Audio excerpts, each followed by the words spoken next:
So hello guys, what's up and welcome back to my YouTube channel.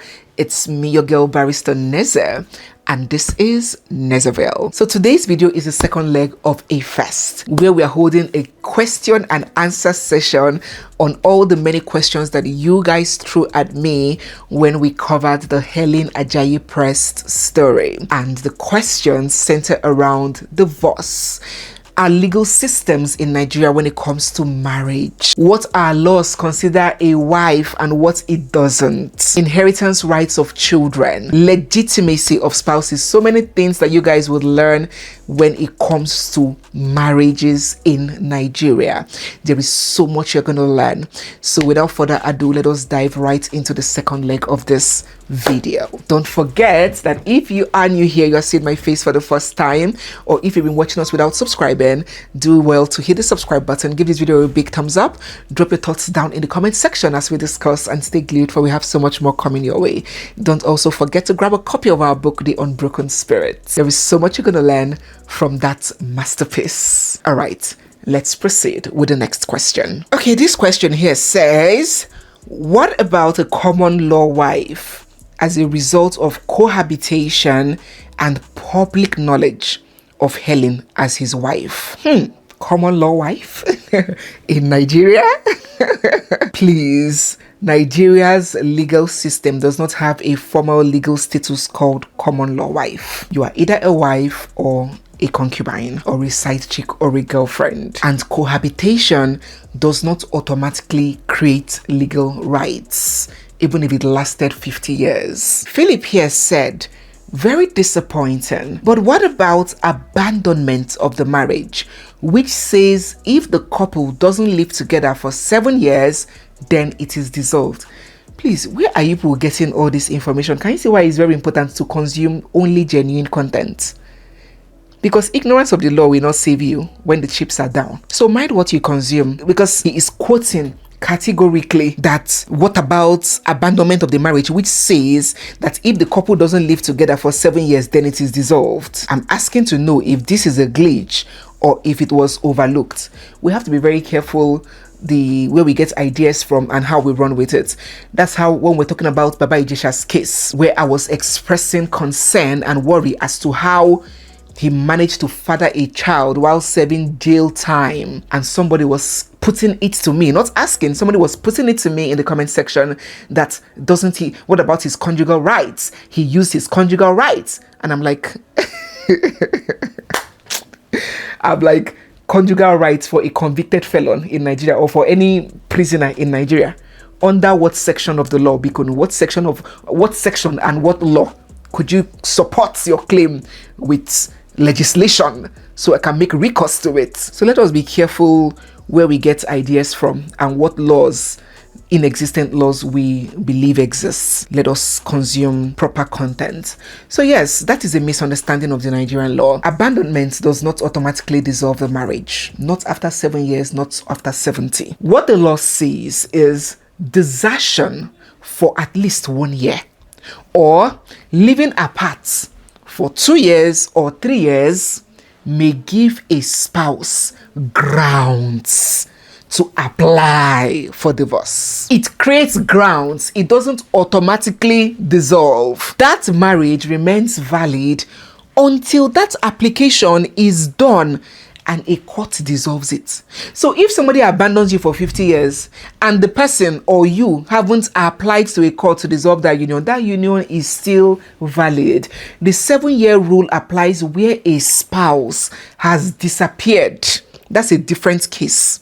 The 7-year rule, called the presumption of death rule, it applies where a spouse has disappeared and there is no reason to believe that that person is still alive. So it supports a presumption of death, and even at that, the marriage is not automatically deemed to be non-existent. It only creates a ground. Again, only a court can end a statutory marriage. So just because there is presumption, just because you presume that the person is dead, does not automatically mean that the person is dead or the marriage has ended. That now becomes a ground upon which you can apply to the court to dissolve the union, because there is the presumption of death arising from 7 years off. not hearing from the person. The only thing in law that can automatically end a statutory marriage is evidence of death. Evidence of death is not presumption of death, because evidence is certain. That is the only way a statutory marriage can automatically die a natural death without need to go to court to dissolve it. Not just the mere presumption of it. If you see, because when you took your vows, it is what? Till death do us part, not till I assume you are dead, or till you disappear for 7 years, giving me the impression that you have died. Until death does you part. So that death has to be certain. There has to be evidence that you are dead.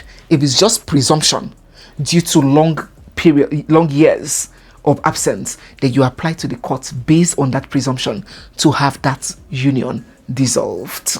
I hope you understand. Golden Oma Love says, I don't understand why people complicate very straightforward matter. Both of them should have simply performed the rites, period. And this person is saying it with so much confidence. The first marriage was not legally annulled. Yet, traditional marriage, where bride price was paid, is recognized in our traditional law in Nigeria. May I say that the judge was unfair in his ruling. Okay, and the person went on and on. Now, it is very dangerous to speak fallacies with confidence.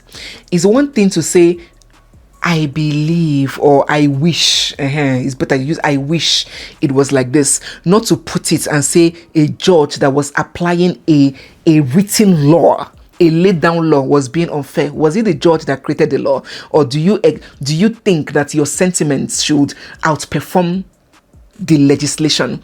As an intelligent person, what you should do is to go and read what the law says and understand our law, because the law is not your wish, or the law is not your understanding of it. Traditional marriage, where bride price was paid, is recognized in our traditional law when there is an existing statutory law. You are wrong, my dear. So let us enlighten ourselves so we don't get to a point where we see ourselves in, it's easy for us to think that the law does not work until you find yourself in certain situations. Then you will understand that those laws are there for a reason. The law is the law.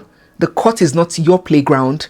It is not a place for sentiments. It is not the Lulu land. So let us acquaint ourselves with the laws of the land that guides us, instead of assuming what the law is and getting offended when it doesn't conform to our assumptions. So no, traditional marriage after a court marriage it doesn't exist. It's a circus. Lillian Tom George is asking here, I have a question regarding divorce.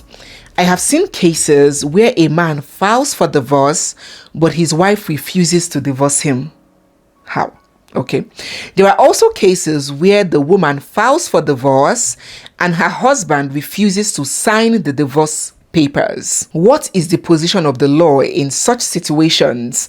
Should a willing spouse be forced on the unwilling spouse? Hollywood. First and foremost, I need to ask Lillian Tom George.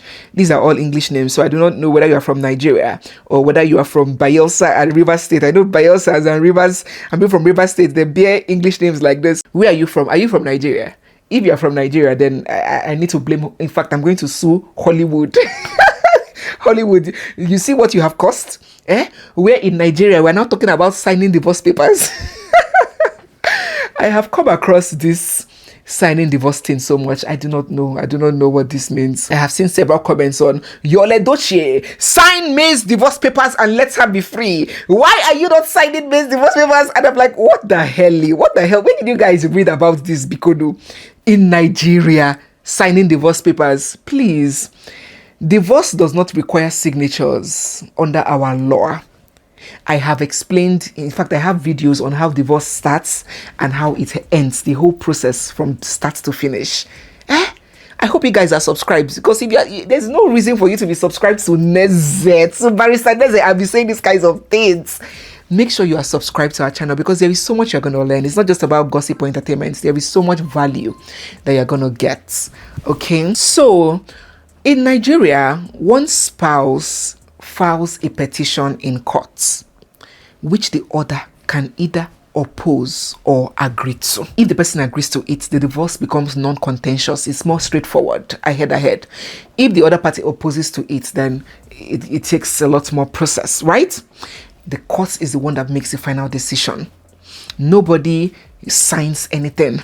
Nobody can hold anyone who doesn't want to be married to ransom. There is nothing like that under our law. Even avoiding the court papers, because when one person files, the court bailiff takes the notice, takes the petition to the other person and say, oh, formally informing him or her that a divorce proceeding has been initiated, and you need to throw in your answer. You need to throw in your response. Even if the other person refuses to take that document, acknowledge it, the court has alternative ways of continuing with the case. Substituted service can be ordered and the case will proceed with or without you. You not being cooperative may delay the process, but it cannot stop a divorce. Nobody can hold anybody that doesn't want to be married and insist that they must be married. How is that possible? It doesn't even apply to, like common logic. Marriage is a contract. It cannot be imposed. It's a voluntary contract. So no, my dear, there is nothing like signing divorce papers under our Nigerian law. Ngwa Hensia is asking, it means it is only in Nigeria that the traditional marriage is not recognized, because in Cameroon, that is the most recognized you see. You're not even allowed to sign a court marriage without proof that you have settled the family and it can be judged fairly. Well, the beauty of law is that it is not uniform. It varies from place to place, from jurisdiction to jurisdiction, right? So I do not know what is obtainable in Cameroon, where you hail from, but do not get it wrong or twisted. Traditional marriages are very, very well recognized in Nigeria, but they are a completely different kind of marriage from statutory marriage, and we are all at liberty to choose what marriage we contract. The laws of the kind of marriage that we contract is what will guide us. So if you can, it's just like that saying of you cannot serve two masters at the same time. You cannot go to church and swear on monogamy, then now claim to be traditional and practice polygamy. That's insanity. So if you want to be governed by the dictates of traditional laws and traditional marriages, you contract only a traditional marriage. You do not go for church marriage or church blessing or pastor, or you're a traditional man, you serve deity, so you do it how your great-grandfathers did it. On this part of not being able to contract a court marriage unless and until you have settled the family, we do not run such legal system. You can go ahead. Of course, it's not encouraged. I do not encourage it. I do not subscribe to that. I always, in fact, the first marriage I contracted was traditional marriage. It's good to seek the parents' consent, seek the family's consent. I really do not subscribe to people ignoring their families' blessings and going straight to court and having only a court marriage. If that's what you want to do in Nigeria, it is permissible. You can have only a court marriage. It's not like Cameroon where you must pay bride price before you do court marriage. If you want just court marriage, you can do court marriage. But if you do court and traditional in Nigeria, the dictates of statutes supersedes tradition. So you can do only tradition, you can do only courts. But if you choose to do courts and tradition, courts supersedes tradition. You cannot choose the part of traditional marriage you want to practice and choose the part of court marriage you want to practice. No, it doesn't work like that in Nigeria. This person says, no sir, ego bamien. Oh, this is my Edo brothers. You go cut my tongue, go. But no sir is asking here, the judge ought to have pronounced some compensation for Helen Prest for taking care of the man in his moments of loneliness. I'm sorry, my dear brother or sister, that is not the way the court works. The court cannot grant you what you didn't ask for. So was this prayer amongst the prayers asked of the court? When you go to court, you ask for prayers. We pray the court to grant this, to declare this, to do this. The court cannot assume what you want. So this prayer was not asked for. What was the bone of contention was the legality of her marriage to Dr. Ajayi and her status as the widow. There were prayers that were asked. So the court cannot leave the subject of the suit and now start generating its own compensation. No, that's not the way the law works, unfortunately. The Shayona says, in Kenya, we have something we call wife for purposes of succession. Kenyan courts have also said that you don't have to be formally divorced to get married. Excuse me? If you're already separated. Wow. My lawyers from Kenya, please let me know down in the comment section. Separation equals to divorce in Kenya. You do not need to be divorced. As long as you're separated, you can go ahead and get remarried. That's very strange for we in Nigeria, our legal systems in Nigeria. Perhaps she could persuade the courts using some of our judgments. But I hope your succession laws allow for children to inherit equally. I am also wondering, did he not leave a will? So on your last question, no, he died intestate. There were no wills. Secondly, Helen using a Kenyan law to persuade a Nigerian courts. I do not understand how feasible or practical that is. I do not even think it can have persuasive authority in Nigeria. Kenya, we're not even talking about common law from Britain, which is maybe those era when, you know, we're still transitioning into our legal system. We can depend on the persuasive power of British laws. Kenya, no, she can't do that. She can't rely on Kenya laws to persuade a Nigerian judge to rule outside our own legal framework. That doesn't add up. Then for this wife for purposes of succession, we don't have that here. You're either a wife or you are not a wife. You cannot be a wife for purposes of struggle and another person will be a wife for purposes of succession. No. And we do not have such provision where you are not divorced and you go ahead to get remarried. That, to me, if such a law is in effect, it will create complete anarchy and chaos and doom, where you do not properly end a marriage. You are just allowed to proceed with a second marriage and a third and a fourth, leaving trail of mess behind you. Well, I don't know if you're a lawyer or whether you are just assuming, but in Nigeria, no, we do not have such. Our laws are very clear and firm when it comes to that. My mother was married traditionally in 1952 and did a court marriage in 1967 and never got divorced. With him moving around due to work, he eventually settled with one Olosho in Nigeria. Olosho is like prostitute, calling herself a wife with support of our uncles. So I went legal, collected the body with district commissioner's letter, marriage certificate and police escorts. Well, if that court marriage that your mother had with your dad in 1967 was never dissolved, then of course the other woman is just a side chick. Pierrom says it's just unfair that there are no legal provisions to render a marriage dissolved, even though the couple remains separated or estranged for protracted period. Who says there are no legal provisions? Are you making a statement of facts, or you are just asking a question, or you are assuming? This legal lapse allows for an estranged spouse to show up despite not fulfilling any form of marital duties and harass another person who has lived in harmony with the deceased and invested time, resources, catering to their needs while the married spouse was enjoying their own life. No, I understand your point of view, but to say that there are no legal provisions to render such a marriage dissolved is wrong. There are legal provisions, and that's what I have explained. The provision is called seeking a divorce and ending the marriage formally, which I doubt this doctor in question wanted to do. I think he was learned enough to know the law and had enough resources to engineer the process. I believe very strongly that he had both a family lawyer and a business lawyer. He was not an illiterate. So for him to choose not to divorce his wife Adenike, I think that was very deliberate. Erulu says, I beg to differ. My father had 4 wives. He was legally married to my mother, traditionally married to the other 3. He ensured all 3 women. First and foremost, let me answer line by line. I beg to differ. You beg to differ on what? On the law?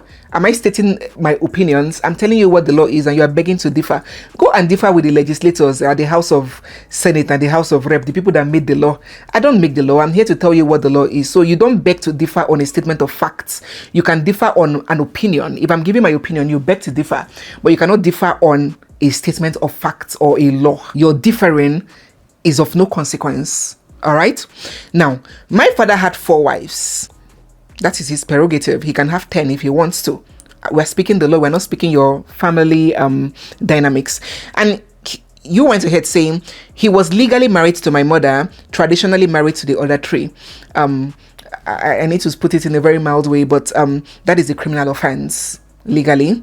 That's the offense of bigamy, and if Nigeria works, your father should be in prison for doing that. You cannot legally marry somebody and now traditionally marry others. That is a criminal offense, a felony. And I know that in many countries anything goes, but if Nigeria was a system that works, the place of a person that does such a thing is behind bars. And it's not an insult, I'm just telling you what our law says. That's what our law says. Our law describes such a thing as bigamy, and it is instituted in our books. Thirdly, he said, we ensured all three women had an equal share of every property. Now, I think you are mistaking your personal arrangement with what the law states. A law can state something and you might have a personal arrangement. That does not override the law. That is you guys coming together to agree on how you want to make your own individual case turn out. But that does not mean that you would now make your own individualized agreement the standard for others. We are discussing a public case and applying a standard law, and you are stating your own private arrangements as the standard. How is your own private arrangement the standard? That is you people's business and within your pocket. If your father married 10 women and the legal wife chose to be magnanimous and benevolent enough to share things equally, that is your own kettle of fish in your family. That does not mean that Mrs. Adenike must act the way your mother acted. This person went further to say they were well taken care of. My mother was my dad's ex. They were never legally divorced, but she did what was right. What is right is a subjective term. What is right to you might not be right to me. But what is legal is not subjective. What is legal is objective and applicable to all. So if she wanted to told that way, maybe due to her not understanding her legal rights, or her just choosing to embrace peace by her own standards, that's her cup of tea. So let us be careful how we portray personal preferences and choices to standard legislation. Does this mean that a man in this part of the country can't marry more than one wife without being divorced? What happens to our grandfather's method of marrying many wives? When did such a thing become an abomination? I come in peace. You are not coming in peace, you are coming in war. I think I've explained this. I don't think your grandfathers were getting registry marriages. So do what works for you. And don't complain when you are being governed by what you subscribed to. Joy here is asking, please, can you explain what happens if Helen had a court marriage? Will it be legal then? Of course not. How can you have a court marriage when there's already a subsisting court marriage? Can two court marriages exist in law? You guys need to understand the foundation of this law. If you understand what the law means, then so many questions will now become self-explanatory, right? There can only be one existing statutory marriage, and any other thing that you conduct after it, no matter the name you call it, is not existing, is just rubbish. So even if Dr. Ajayi and Helen had gone to a registry and did a court marriage when he hadn't dissolved the statutory marriage he had with Adenike, please pardon me for calling it court marriage. There's nothing like court marriage, right? But I'm just using it because it's the common terminology that we all understand. That court marriage I'm talking about is either a marriage under the registry or marriage at a licensed place of worship, which is church marriage. They're all statutory marriages, right? So even if the doctor and Helen went to do another court marriage when he was still legally married, the law will not recognize that second thing. It doesn't exist. Okay, this is the second to the last question. Nubian Queen here is saying, in that case, polygamy is very legal in Nigeria and she has rights. So do her children. But some Nigerian judges can be bribed. Who knows which one of them is handling this case? It is not bribe. Let us learn to be a bit more learned about what the law of your country says. Polygamy is legal. If you want to toe the path of polygamy, choose to conform to the laws that enable polygamy. Nobody was bribed here. You do not accuse a judge of being bribed when you do not even know the law that the judge is operating on. Let us learn to read more, watch more valuable content so we can be acquainted with our legal systems, at least on a basic peripheral level. So if we find ourselves in one or two situations, we don't cry foul and allege foul play when we are the ones that lack the understanding of what is actually obtainable. The last comment here that I'll take is from Amy, and she said, the person everybody counted out is, and by God's grace, I will be the cornerstone on the day of our court ruling in Lagos, Nigeria. This is my story. My late husband, while married to me, went and fathered 2 children with a woman who was hell-bent on sharing him with me. Because I lived abroad, she capitalized. Some women are very nasty and desperate, but let us also still learn to accord some accountability and blame to our spouses also. All right, so fast forward, she was pregnant with her second when he died and delivered the baby after his funeral. Now she is dragging his property with me, living in our family home with her family, her mother and father and 2 children. We are in court. Whenever we come across ourselves during police invitations, she is so arrogant, walking with an air. I remain on my hands and knees, praying that someday the judge will rule in our favor. Thank you, Neze. You're welcome. From your lips to God's ears. Based on everything I have answered on this question and answer series, I believe you already know your position and the position of the woman. Especially, you didn't mention if you and your husband had a statutory marriage. All right, guys, that will be all for now. I hope I've been able to answer all your questions, and I hope that you guys have learned a thing or two on how our law works when it comes to marriage, wills, polygamy, side chicks, inheritance, and children born out of marriage. There will be more and more videos on this to come. If you are new here, you are seeing my face for the first time, or if you've been watching us without subscribing, don't forget to hit the subscribe button, give this video a big thumbs up, drop all your thoughts down in the comment section, and stay glued for we have so much more coming your way. Don't forget to grab a copy of our book, because you know that whatever I create for you, it's always value packed and there is so much you're gonna learn from it. It's me, your girl Barrister Neze, and this is Nezeville. I'll see you guys in our next one. For now, bye.